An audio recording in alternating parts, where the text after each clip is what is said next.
आजकल के मित्र हैं तो वो तुम्हारे मुंह पे तुम्हारे कैसी कहेंगे, और इधर तुम्हारे ही दुश्मनों से मिले होंगे। तुम्हारी बात तुम्हारे दुश्मन तक पहुंचाएंगे, तुम्हारे पेट की बात निकाल करके।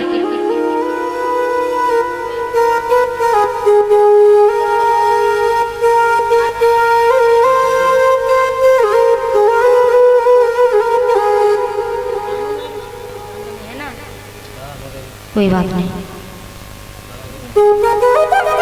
तो जिस समय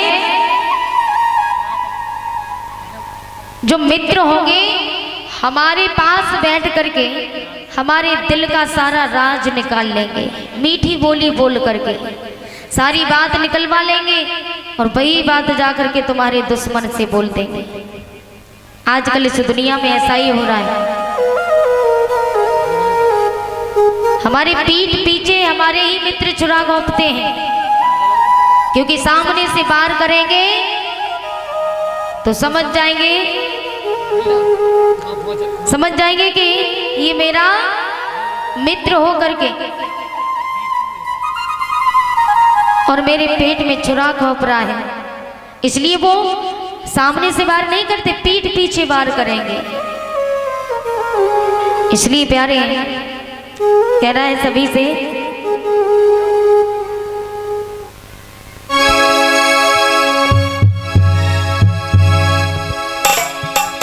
कि इस जमाने में कलेजा तक हिला देते हैं लोग, कि इस जमाने में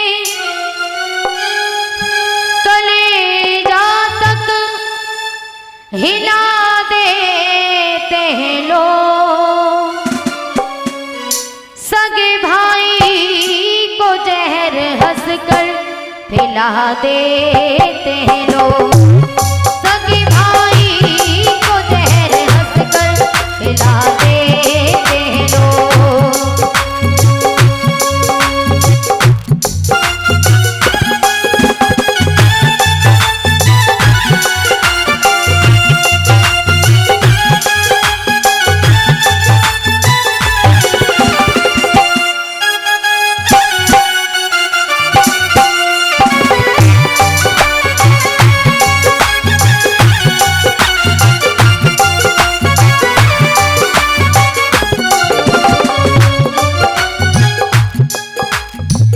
आज इस संसार में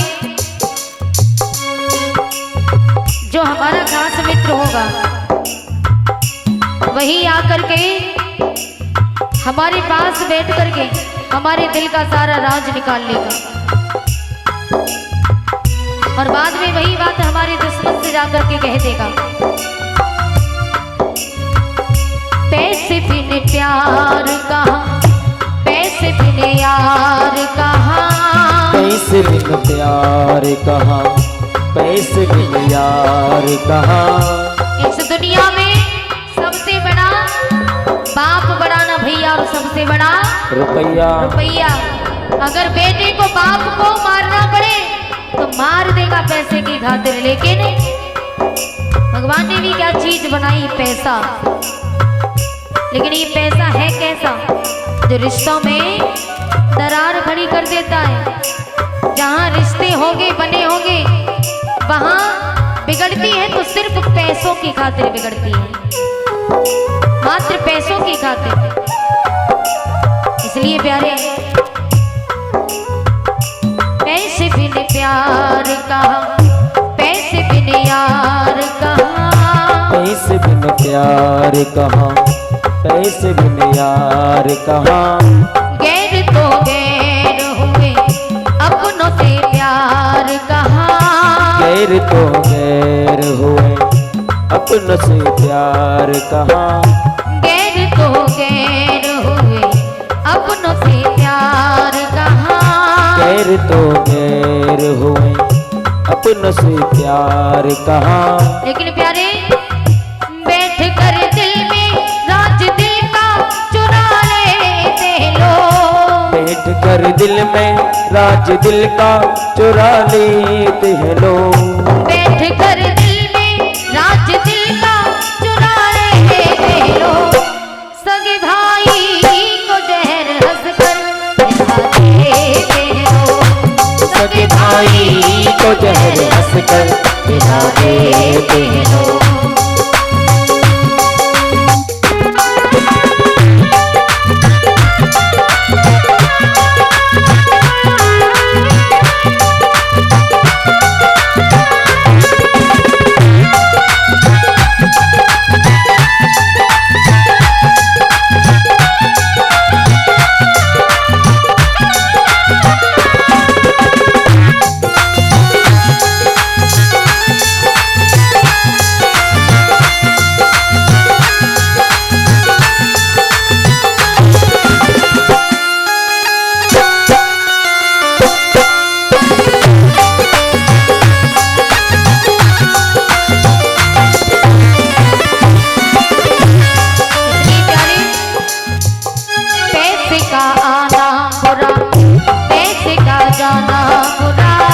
पैसे का आना बुरा, पैसे का जाना बुरा।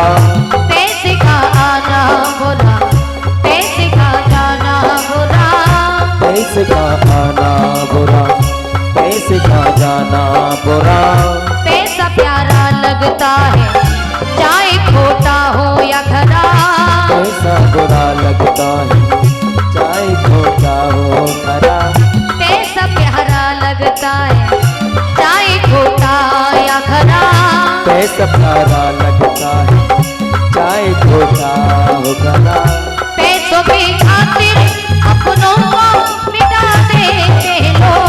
पैसों की खातिर अपनों को मिटा देते लोग। सगे भाई को जहर हंसकर खिला देते लोग।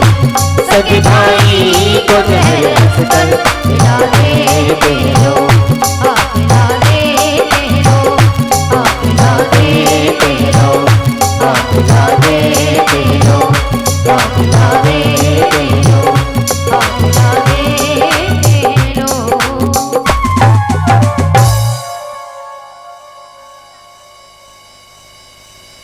बोली गोविंद भगवान की। और इसी बीच में कृष्णपाल सिंह राजपूत छत्तीसगढ़ से पवन मुखिया के मामा जी ये छत्तीसगढ़ से पधारे हैं। ये भंडारे के लिए एक टीन घी दान करते हैं और हमारे लिए एक शॉल से सम्मान करते हैं। जोरदार तालियां बजाएंगे इनके लिए। भगवान ऐसे दानदाताओं को हमेशा आगे बढ़ाते रहें। सदा से भोले बाबा माया के भंडारे भरते रहें। बोले गोविंद भगवान की जय हो। जय जय श्री राधे श्याम। आज सुदामा अपने सर श्राप ले लेते हैं।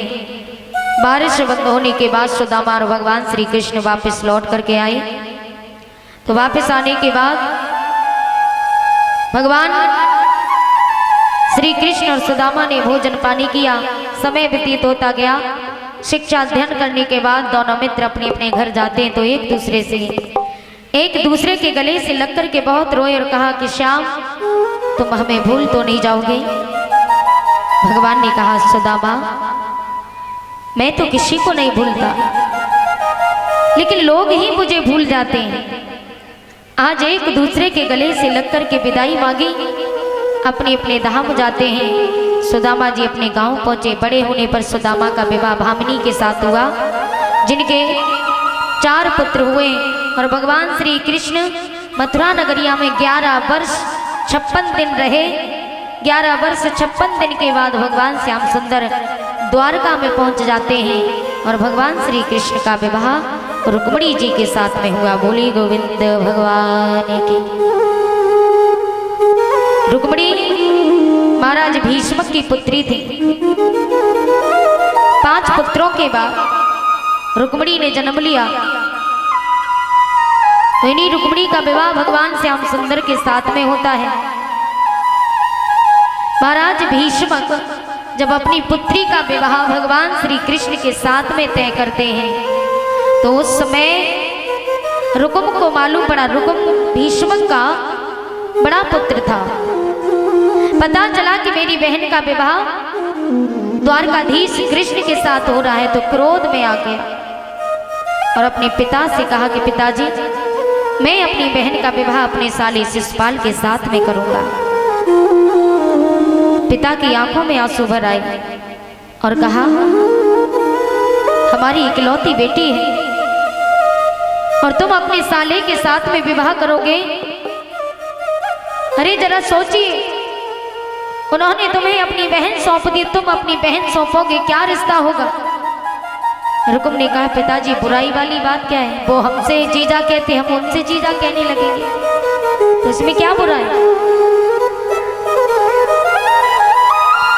आज महाराज भीष्मक रोने लगे, उनकी एक बात नहीं चली और रुकुम ने पत्र लिख करके भेज दिया चंदेली के राजा शिशुपाल को।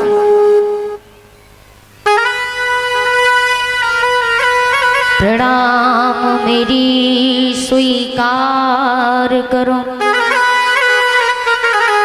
तुम भूप चंदेली के सतधारी, और कछु है मेरे पास नहीं, एक बहना दे रहे शरण तुम्हारी। पत्र को खोलकर के शिशुपाल ने पढ़ा तो इतना प्रसन्न हुआ कि भाभी के पास में पहुंचा और भाभी से बोला कि भाभी हमें दूल्हा बना दो। बोले दूल्हा? बोले पागल हो, तुमने अपनी बहन उन्हें सौंपी, उनकी बहन तुम्हारी कौन हुई? बोले भाभी, यदि मैं रिश्ता देखता रहूंगा तो सारा जीवन कुंवारा ही मर जाऊंगा, तुम मुझे दूल्हा बनाओ। भाभी को डांटने लगा तो भाभी दूल्हा बनाती हैं, सिर पे मोहर रखी तो छींक हो जाती है। जैसे ही सिर पे मोहर रखी तो छींक हो गई, तो भाभी ने कहा कि अभी भी समय है, मान जाओ, क्योंकि छींक सामने की बहुत बुरी होती है। छींक सामने की बुरी और कबहू न खाली जाए, ये कभी खाली नहीं जाती कि छींक सामने की बुरी और कबहू न खाली जाए। होए कलंक से भेंट या फिर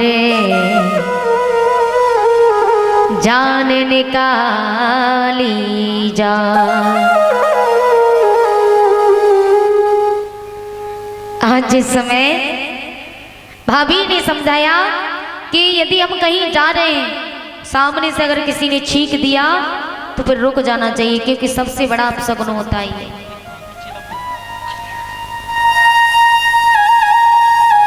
साफ साफ लिखा है कि होए कलंक से भेंट या फिर जान निकाली जाए। छींक यदि हम नहा रहे हैं, छींकत खइयो और छींकत नहीं हो, छींकत पर घर मत जाइए। अगर भोजन करते समय छींक आ जाए या भोजन करने से पहले भोजन करने बैठ रहे हैं और छींक हो जाए तो मान लीजिए बहुत शुभ है, बहुत अच्छा है। स्नान करने जा रहे हैं तो छींक हो जाए तो भी बहुत अच्छा है, लेकिन हम कहीं जा रहे हैं तो किसी ने यदि छींक दिया, सामने से छींक हो जाए तो ये सबसे बड़ा अपशगुन है। तो हमें फिर जाना नहीं चाहिए, रुक जाओ, क्योंकि जीवन है, जीवन सही सलामत है तो काम फिर कर लेंगे, और जीवन ही नहीं तो सब काम धरा रह जाएगा, इसलिए सब्र कर लेना। आज भाभी ने बहुत समझाया, लेकिन शिशुपाल नहीं माना और बारात लेकर के कुंदनपुर में पहुंचा। कुंदनपुर में जब पहुंचा तो कुंदनपुर को चारों तरफ से घेर लिया।